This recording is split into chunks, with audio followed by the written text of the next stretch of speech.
Eric Rohmer. Coincidences. Olivier Curchod, 1992. From Positive February 1992. Reprinted by permission. Translated from the French by F.H. Olivier Curchod. The title of this second tale of the Four Seasons coincides with that of a play by Shakespeare, whose final scene you show as part of a play that your heroine goes to see. Did this Shakespearean reference pre-exist the conception of the film, or did it find its place in a pre-existing plot? Eric Rohmer. Well, you know that some of my comedies and proverbs were in gestation when I was making the moral tales, even if I wasn't really thinking about them. In the same way, certain tales of the Four Seasons were conceived of when I was making the comedies and proverbs. I like to proceed in a purely formal fashion through antithesis in my films. For a for a for a winter's tale, I had the vague idea of a story that was completely positive, or to that of a tale of springtime. After one man and three women, we could have one woman and three men, but also of the green ray, where a woman doesn't manage to find a man, whereas here she can choose between three men. And then in the early 80s, I saw Shakespeare's A Winter's Tale on television, performed by the BBC, and I had the confused memory of the return of a loved woman. In reality, is the resurrection of the queen, or at least the animation of the statue. Rewatching the cassette on which I will record I I had recorded the play, I was struck by how much emotion emerges from that scene. That was when I had the idea that there will be the return of a man who had been loved, and that I will call through reference to Shakespeare, A Winter's Tale. From the moment I had A Winter's Tale, I thought of making a series that would be called Tales of the Four Seasons. So I thought of A Winter's Tale before I thought of A Tale of Springtime. But I didn't talk about it at, at the time because I don't like to talk about films which aren't yet made.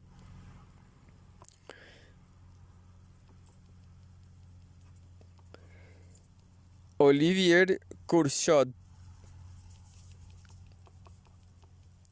So, is the reason why you set the film in Nevers because of Saint Bernardette's reliquary being there? Reliquary being there, Eric Rohmer.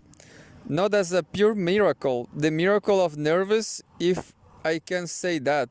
While I was preparing the film, I met someone by chance who knew Nevers well, and I told him the story. He told me I could find people in Nevers who will help me, and he found me the hairdressers and the apartment straight away. Once I was in Nevers, I owned it in my I know I owed it myself to make an allusion to Saint Bernadette, given my subject and the sentence in the film where it's said that Loic believes in miracles at Lourdes. The visit to the convent of Saint Gillard, where Saint Bernadette's relics are, translators note, led to me to twist my usual mania for geographical exactitude. People who know Nevers well we'll see that Félicie and Maxence's walk is all in a zigzag because the convent is far away from all the other places. But the dramatic progression of the sequence prevented me from putting the visit to the convent at the start or the end of the walk, which would have been more logical. The choice of Nevers is due to a fortuitous meeting, what I could call a miraculous coincidence, and that happens a lot in my films. Olivier Curchod. Olivier Curchod.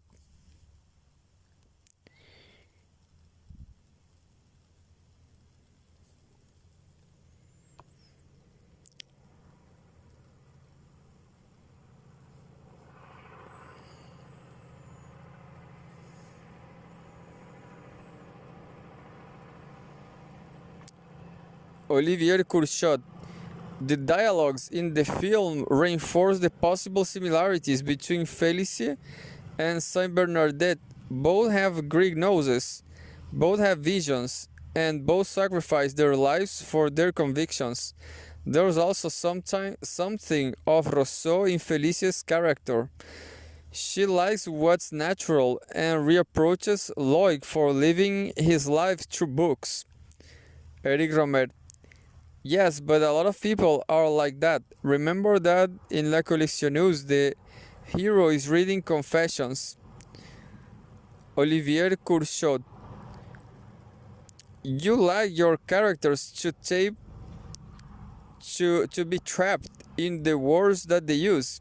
So Maxence, after having told Félicie that you don't use the phrase star raving mad, saute allier, but start having mad, stag raving mad, folie allier reproaches her for being mad when she tells him she is moving back to Paris. Loic and Charles both accuse her of the same thing, and Félicie refuses to live with a man that she doesn't love madly. Eric Rohmer. My characters can be wise or mad. It's never madness as such, but a sort of exaltation, a spiritual fervor, the refusal of a flat reality, sometimes even a Don Quixotesque madness. I think Félicie has this kind of gentle madness. Olivier Curchod. Maxence, Loic, and even Félicie are both touching and unsympathetic, annoying, and daring. Eric Rohmer. That's my Aristotelian side. Characters in a tragedy must be neither totally good nor totally bad, neither totally guilty nor totally innocent. For example, the great Hollywood westerns respected this law of classic dramaturgy. When I used to go to the cinema every day, films showed rich, complex characters. Today, as far as I can tell, because I don't go to the cinema very often, characters are thinner and simpler. I don't want to follow that fashion. Olivier Curchod. Your tales of the Four Seasons, like the comedies and proverbs, have new principal actors in each film who are little known by the public. Eric Rohmer. I don't try to present unknown faces, but I don't want to film with actors whose public image is too worn out, usually because they have been made into media stars. I need my characters to be totally credible, which will be impossible if they were played by stars, as the public will then see the actors behind the character. It's also more exciting and more invigorating for me to work with new people who still have something to prove and find an interesting character to play for the first time, and that can give a lot of themselves to it. I like this kind of virginal quality the actors have. In general, this is more the case for women than for men. My actresses have often played fewer roles than my actors. It's not to do with age. There are more roles for men, whilst a young actress can be pushed aside and finish her career very quickly. I have no problem finding new faces, even if they have been seen elsewhere, in adverts or TV series, for example. So Charlotte Very, who plays Felicie, had been on a TV show on Channel 5, where she had short hair, for example. No one could recognize her, which has which was better for her anyway. Olivier Curchod. At what stage in your working process do actors become involved? Eric Rohmer. Generally, my scripts get written in two main stages. First of all, there is the general idea of the story, and I don't think about a precise actor. Even in the case of The Green Ray, which relied on improvisation, I didn't think of Marie Riviere straight away, as my ideas become clearer. But before the plot line is completely finished and all the scenes determined so well before the dialogues are written, I choose one of the actors, and usually a woman. I need to think about her in order to write, even if she doesn't collaborate with the screenplay, as happened for The Green Ray and perhaps La Collectionneuse. I need to know the actors personally to see her in the role. Sometimes I'm inspired by what she's told me. Even some of her even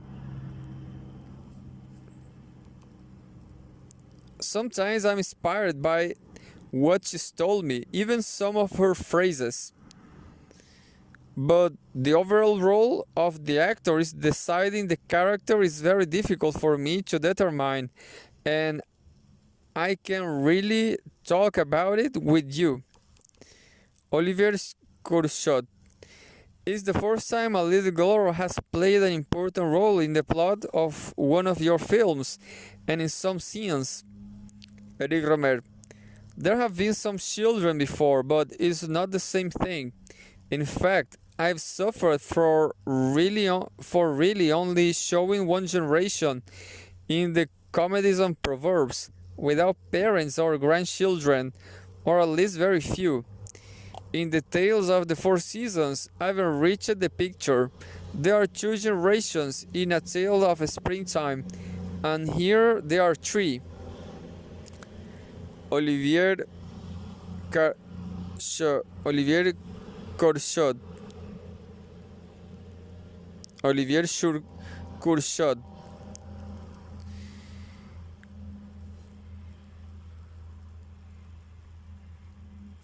The portrait of this little girl is very truthful. Did she improvise at all? Eric Rohmer.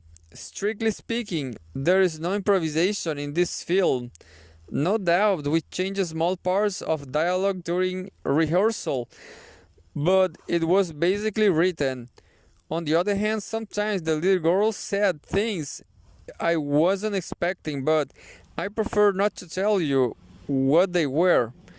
I once heard a director say that children are much more at ease if they have a text which is far removed from their life than if they have to show themselves as they really are. He was absolutely right. The problem is that when there is no improvisation, children tend to overplay the text, playing let's pretend. For At least I was looking for a mix of these positions. Pure improvisation with its chaotic qualities wasn't suitable because we had to follow a certain direction, and because children don't really understand improvisation. Children are logical. They don't like mixing up reality and pretense. That's the problem. I hope that I've obtained something truthful that doesn't seem acted. What I like in my films is that what which appears written is improvised, and what seems improvised has been written. But I'm not going to let the cat out of the bag. Olivier Curchod. After A Tale of Springtime, where the characters discuss Kantian philosophy, in Winter's Tale stages conversations about reincarnation and Pascal's Wager.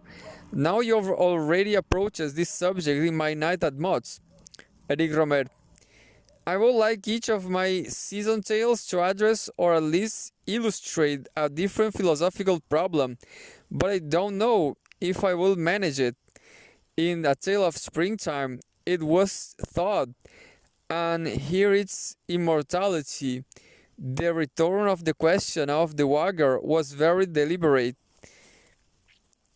and in fact, is the third time I've spoken about it. The figure 3 is very important, twice in repetition, but a third time suggests its permanence. In my play Trio and Mi bemol,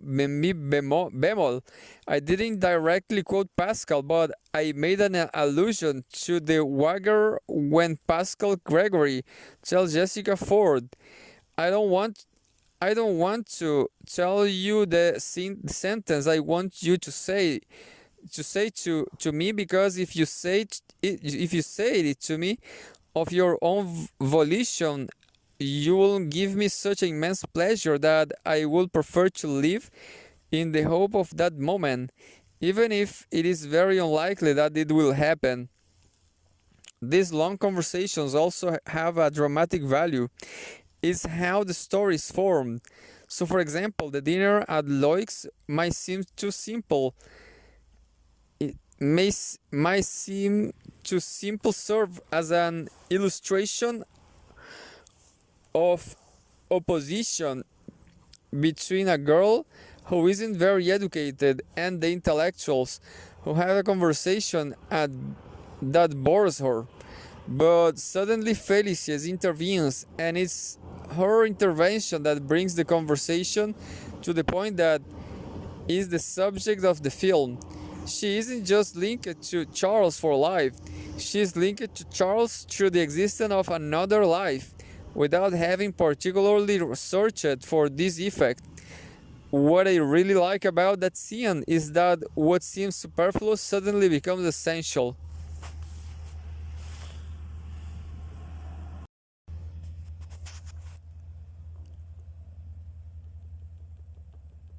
Olivier Curchod. Faced with such scenes, the audience might just laugh. Eric Rohmer.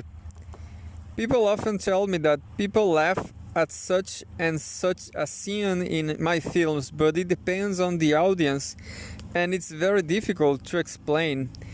If A Winter's Tale makes you laugh, that's great, and if it makes you cry, that's great too. And if you move from laughter to tears, that's even better. I think you only have a comic scene if you have a tragic sense too. All scenes from tragedy could play as comedy. Oedipus Rex, with its quid pro quo, could be a comedy, and that's true of all the great dramatists, Racine, Corneille, or Shakespeare. But then I'm describing either habits or my characters. I'm not aiming at caricature, to ridicule an intellectual or to make a rather uneducated girl seem ignorant. The comedy has to be seen by the characters themselves. When Loic is being a pedant, when Felicie says something silly or makes grammatical mistakes, they have to have a sense of their own ridiculousness. They know how to brave it out, and make the most of it. So I think my situations are comic rather than what my characters do. Anyway, I definitely don't want to place myself above my characters and mock them. Perhaps that's the public's attitude, but that comes from habits. The habits formed from what they see generally, and certainly not from me. Olivier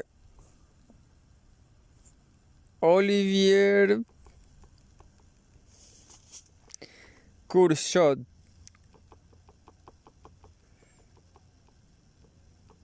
From another point of view, you are continually misleading the spectator.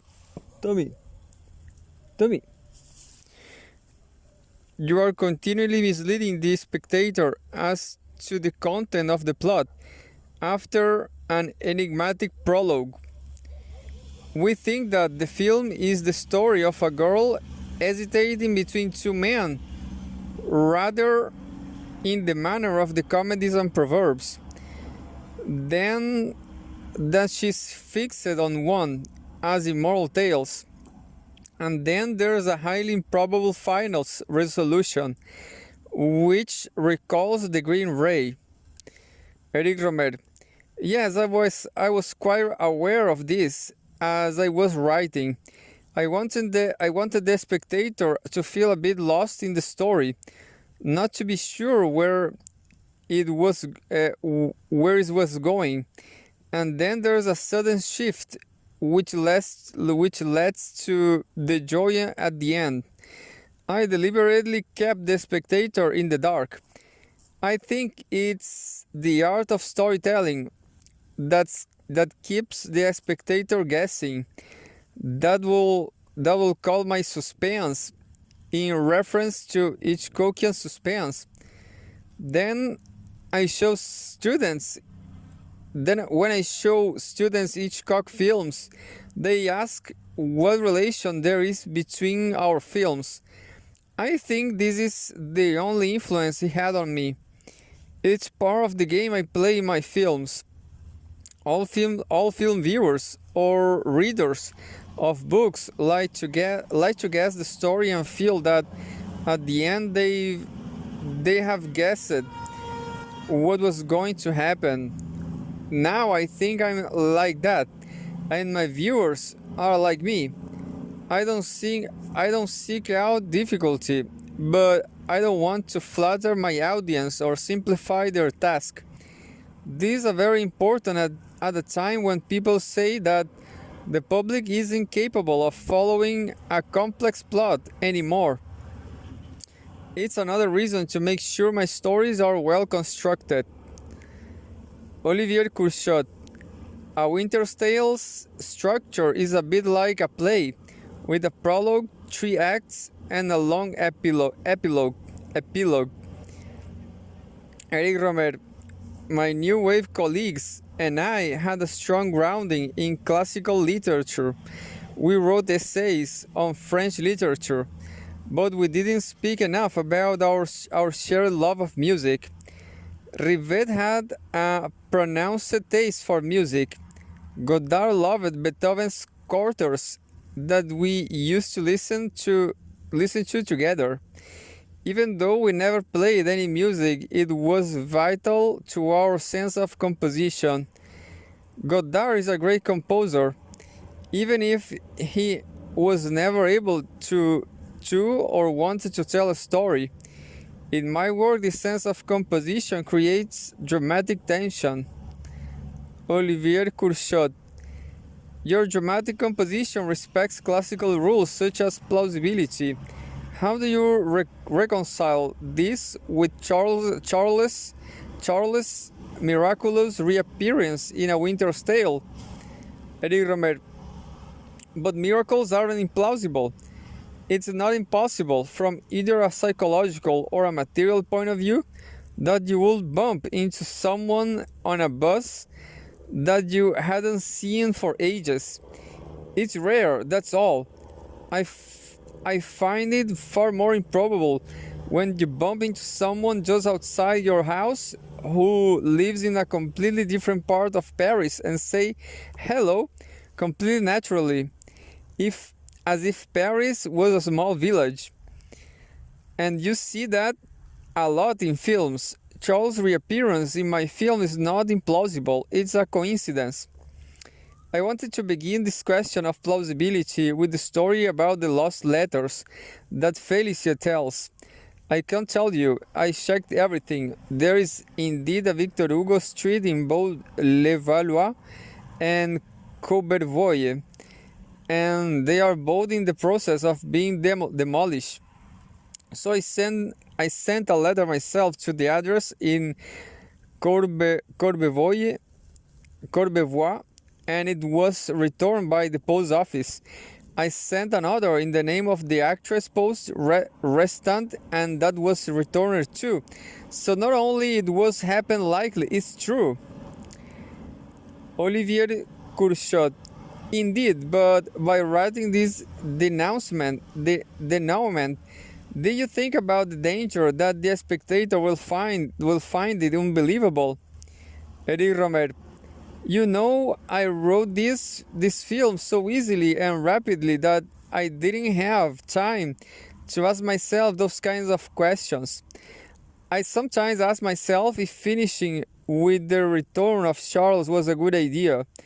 I could also have finished in the middle, as with a tale of springtime, or have Felicia stay with Loic, or have another man come along. But then the story will have become more banal, or will have become more like one of the comedies and proverbs. Now I wanted a melodramatic schema. If you like something more like a saga, and the reference of Shakespeare encourage me and brought in this fairy tale aspect. So this ending fitted into those ideas, and I pushed it through a sort of necessity. And too bad if people reapproach me for it. Olivier Curchod. In fact, in the scene in the Shakespeare play that you show, before Paulina animates the statue, she declares to the audience, "Then all stand still. Oh, those that think it is unlawful business. I am about let them depart." That says it all. Eric Rohmer. The extract from the play serves as a commentary on my film story. Paulina also says that if you were told this story, you will call it an old fairy tale. Some people might think that this is too distancing. It's true. I took an intellectual approach. I am not totally naive, but I wanted a certain naivety to come true without people thinking I was being too crafty. That's the word used for each cock. Olivier Curchod. Paulina also encourages others to believe in her. It is required you do away your faith. Eric Rohmer. That's a coincidence as well because when I was writing the script, I had forgotten those lines. Olivier Curchod. You looked after the mise-en-scene of the play yourself. Eric Rohmer. Yes, and I wanted to translate the lines too. You know, I translated Catherine von Heilbronn myself from the German, but I didn't learn English at school, and so I was less comfortable with the Shakespeare. When I found Legois' translation, I didn't think I could do any better, so I kept it. Olivier Curchod. The representation of A Winter's Tale is very different in look from the rest of the film. Eric Rohmer. Yes, because it's a play and I wanted its theatrical aspects to stand out. I asked the actors to respect the passing of the verse and the market Alexandrines. I was very happy because they played the scene in a very major way, without pushing the text too much, with gestures that worked very well for the camera framing. The feeling of rupture with the rest of the film is also explained by the fact that I didn't use the same cinematographer and that we filmed with two cameras without cutting. I wanted the presence of the camera to be felt as you were watching a news report on a play on television, whereas normally you leave out transition shots, reframings, where the camera moves from one character to another, and you are not sure who's speaking. I found it very beautiful. It theatrically came, if I dare say it, from this stream cinematically.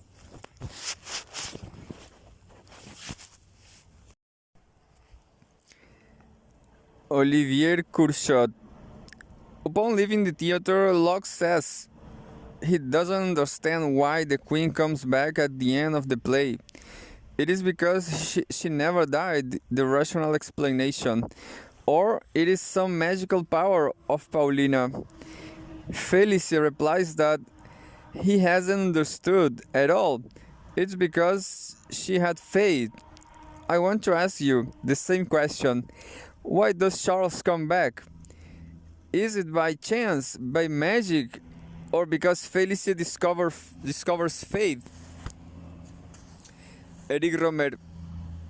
No, it's not magic. I don't think. Chance. All I can say is that personally, I can't tell you. I can't tell you. If I make films, it's to ask a question rather than give a response. I think most viewers will experience the film as I do.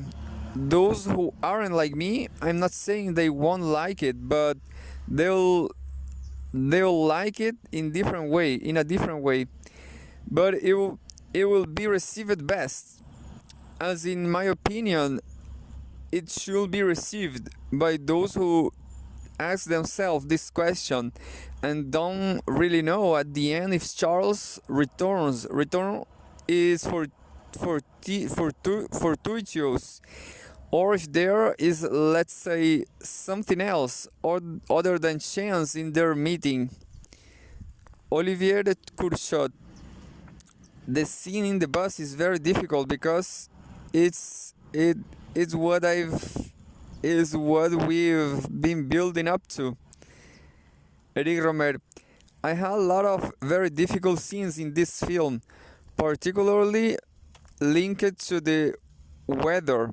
In some places, we were filming in midwinter, and we could get a fully day, and we couldn't get a fully day's filming because I was interested in the seasons. For A Winter's Tale, we had to have snow. Now there was very little snow last winter.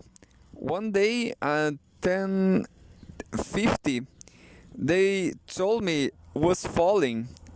At 10 and a half, we were filming, and by 50 to 11, the snow had disappeared.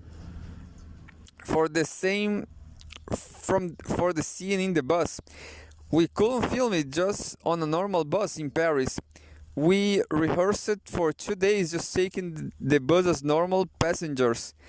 And I filmed the actors with a small video camera without being noticed. I was able to set up a very precise storyboard for the scene. Then we hired a bus and filmed using extras. The filming of the scene was very quick, but its conception took 2 or 3 years. I thought about it a lot and sketched out many different ideas. And it wasn't until that scene was really perfected that I was able to develop the rest of the story. I will start at the end. That's what decides what comes before. Olivier Curchod. The film has lots of scenes set in public transport. Felicia spends her time crisscrossing Paris. How did you determine this very precise geography? Eric Rohmer. These aren't aimless wanderings. Felicia is always going somewhere. My story was a story of places. It was important to situate them. Felicia is in one place, Charles in another, and they don't see each other.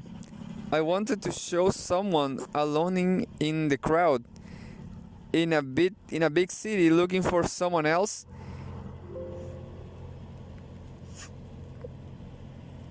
In this crowd from which they could emerge at any moment. Now the crowd is very dense on public transport, and it is easier to meet there.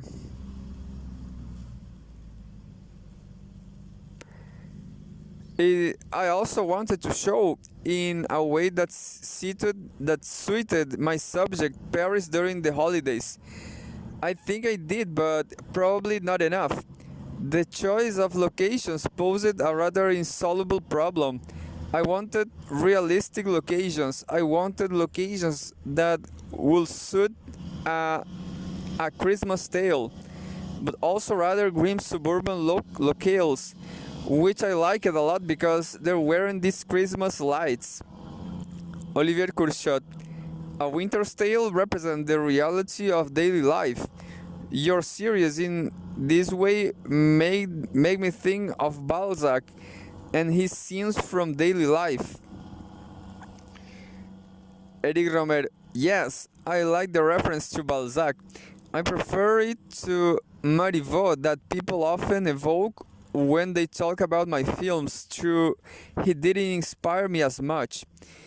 I am as sensitive to as sensitive to sociological plausibility as I am psychological plausibility. I try to vary the locale where my characters live, so I could just as easily show chic hairdressers in a posh part of Paris as a little library in the suburb where Felicia lives. Perhaps is not as varied as Balzac, but which contemporary filmmaker or novelist will be able to achieve that? Olivier Curchod. Balzac undertook inquiries in order to paint reality. Eric Rohmer. The cinema allows us to undertake these kinds of inquiries. Each actor belongs to a certain type, a different social type, and I often borrow their social status from my actors. For example, if one of my characters paints or plays the piano, the actor will too. And if one of my actors speaks in a very polished classical French, I will give her a different social status than if her French is more working class. Places allows us to detect the reality or how things are as well, better than a novelist or a theater director can evoke. Then we have to recreate everything. In my film, the hairdressers we see in the saloon really are hairdressers. At the library, there is a librarian, even if the readers are in fact film students, because it's always complex getting permission to film in official buildings, and We have to use extras for Felicia's family live. For Felicia's family life, we used a modest milieu and we were able to improvise around that. Olivier Curchod. As with most of your films, A Winter's Tale doesn't credit anyone for costume or set design. Eric Rohmer. I like looking after the sets myself. For this film, I did some research and we organized the places where we were filming. For Felicia's mother's apartment, I kept the place exactly as the person who lives there has it. I kept the place exactly as the person who lives there has it, because she was so like the character I wanted to show. We just moved a painting that got in the way when we were framing. For Elise's bedroom, my assistant and my production director both helped me because it's such a feminine space. She found the objects we put on the shelves, and the drawings on the wall are really be the little girl. For Lloyd's house, I wanted it to feel like the interior of a rented home. So we kept the personally of the lounge in the house we hired, but we took what was there off the walls and replaced it with posters of paintings by Egon Schiele, Delano, Delaunay, Kandinsky, and a poster of August Mack that I found in a bookshop in Bedburg. We also bought shelves, but I got rid of all the the knickknacks because in the house of a man who reads, I wanted there to be only books on his shelves. We took some books from my office and we used books that were in the attic and the cellar in the house we were renting. In the apartment in Nevers, on the other hand, we tidied up all the shelves. We only kept the porcelain, which allowed us to cut to the museum the next day. I also think that the costume is very important because they play a considerable role on screen in determining colors. I bought Felicia's parka myself because I wanted exactly the kind of drab, uh, drab brown shade. The other actors are almost all in black, and the little girls had this red.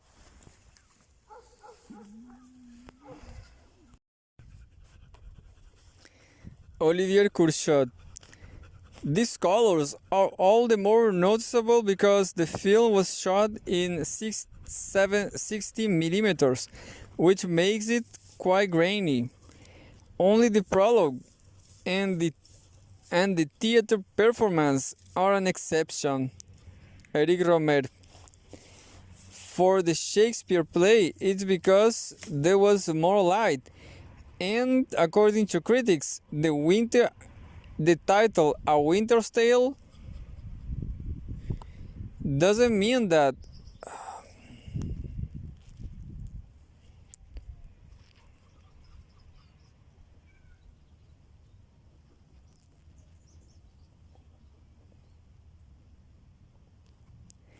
The title "A Winter's Tale" doesn't mean that the play takes place in winter, but rather that it's a tale that gets told in the winter in the evenings.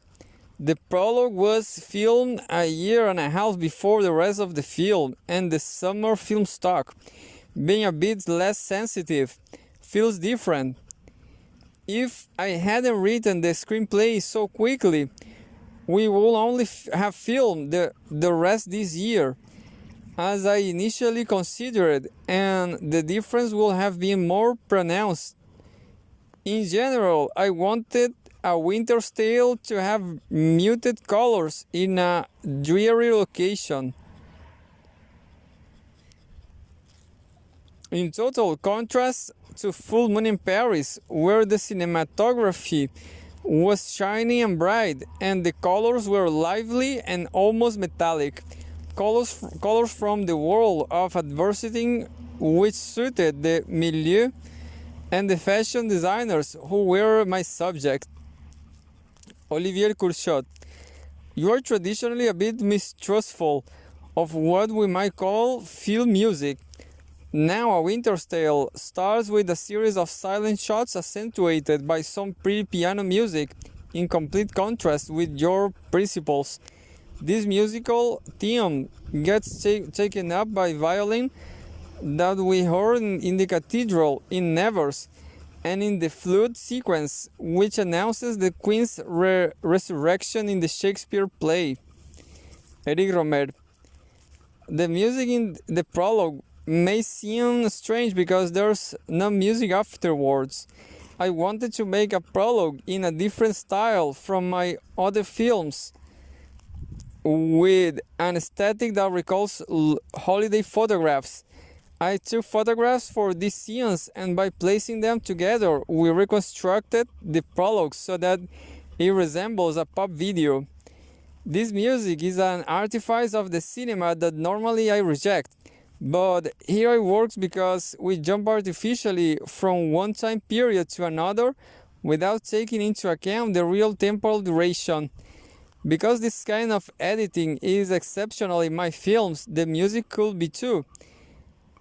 When I allowed myself to stray from my narrow ideas about how to use music in films, I'm also being ironic about myself, because really, where does music come from that we heard in films?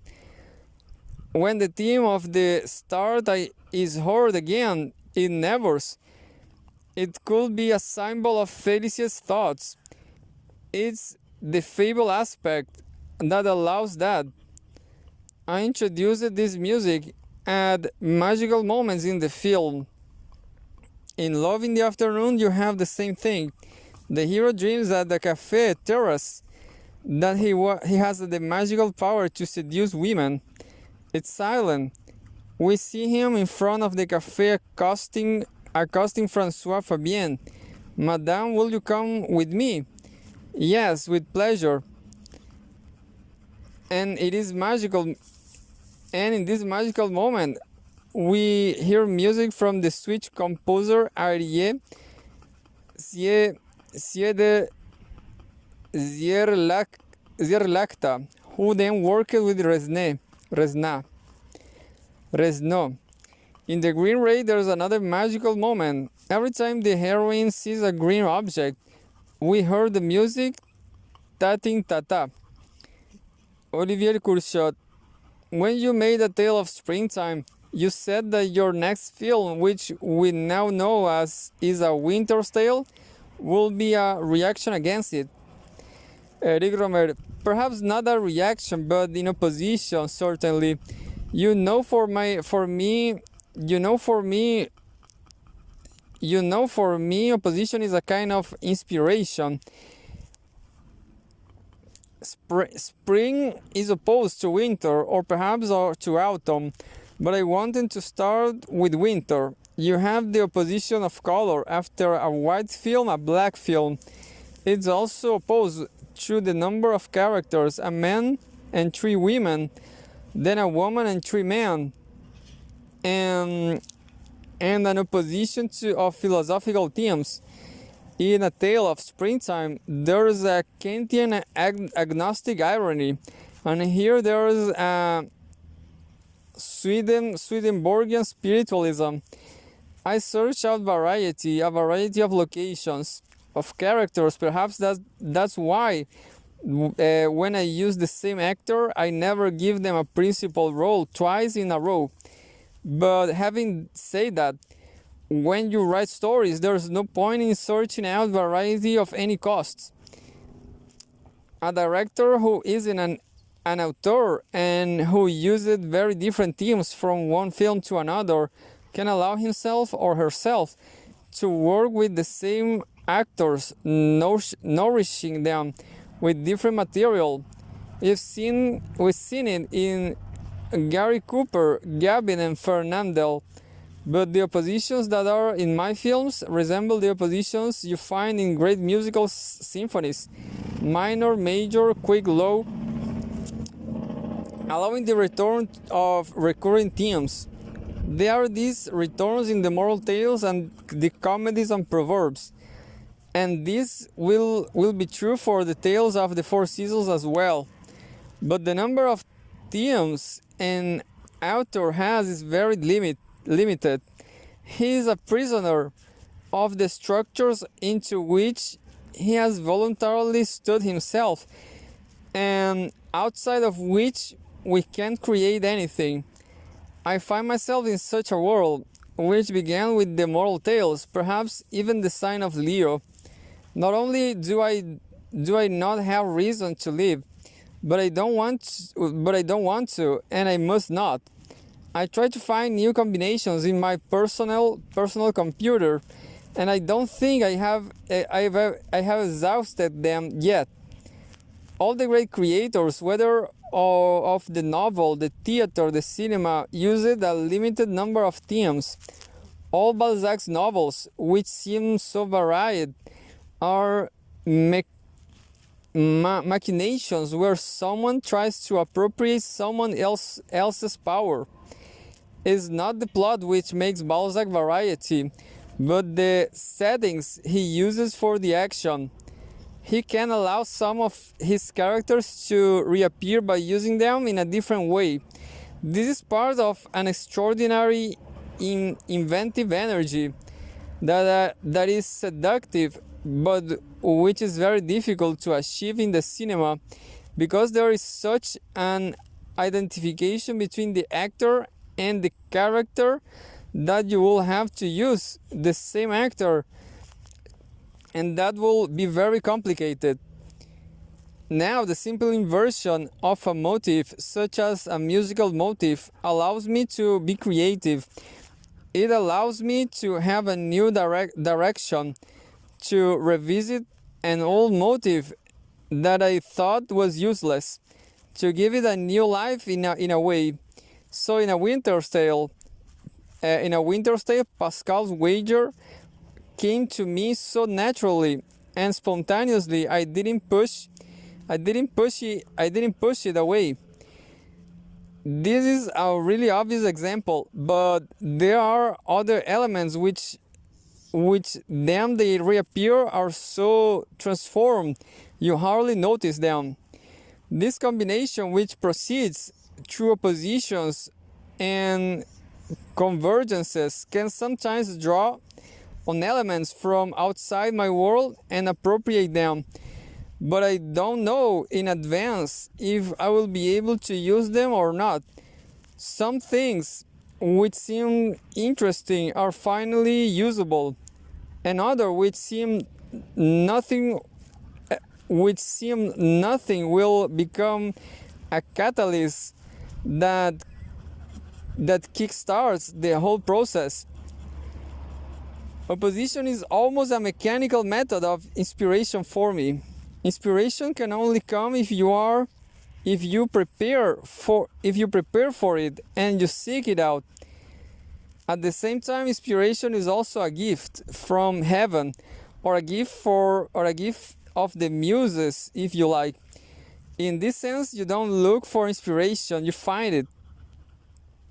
Olivier de Curchod. Your next two films will be called An Autumn Tale and A Summer's Tale, I suppose. Eric Rohmer. I am going to reply differently to your question. The next two films in the Tales of the Four Seasons will be called An Autumn Tale and A Summer's Tale.